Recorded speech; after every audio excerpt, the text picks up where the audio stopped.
یوم جمہوریہ کی مناسبت سے بنگلورو میں مشاعرے کا خاص انعقاد کیا گیا۔ اس موقع پر اردو زبان کی ایک اور نئی تنظیم کائنات ادب کا افتتاح عمل میں آیا۔ اردو اکیڈمی کے سابق چیئرمین ڈاکٹر امجد حسین حافظ کرناٹکی کی صدارت میں منعقدہ اس مشاعرے کی افتتاحی تقریب میں اردو زبان کی موجودہ صورتحال، مسلمانوں کے مسائل پر تفصیلی روشنی ڈالی گئی۔ اقلیتوں کے بجٹ میں کمی، اردو اسکولوں کی خستہ حالی پر بھی تبادلہ خیال کیا گیا۔ چند ماہ قبل انتقال کر جانے والی اردو کی فعال شخصیت رفیع دھارواڑکر کو خراج عقیدت پیش کیا گیا۔ مشاعرے میں اردو کے فروغ کے لیے خدمات انجام دینے والوں کو یہاں تہنیت بھی پیش کی گئی۔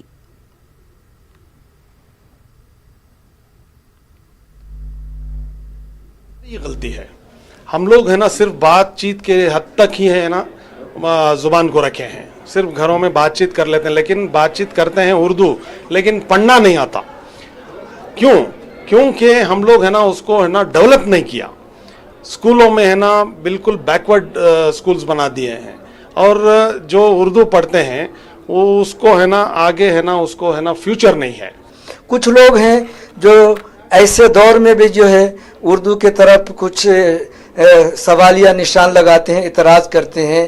حالانکہ دیکھنا چاہیے کہ جو لوگ اردو پہ سوال کرتے ہیں، اعتراض کرتے ہیں، انہی کے گھر میں جب گھر پہ جاتے ہیں تو اپنی بیوی سے کہتے ہیں کھانا لے کے آؤ، پھر بچوں سے کہتے ہیں پانی لے کے آؤ، بازار میں جاؤ، تجارت کرتے ہیں تو اردو ہی کا لفظ استعمال ہوتا ہے۔ ہماری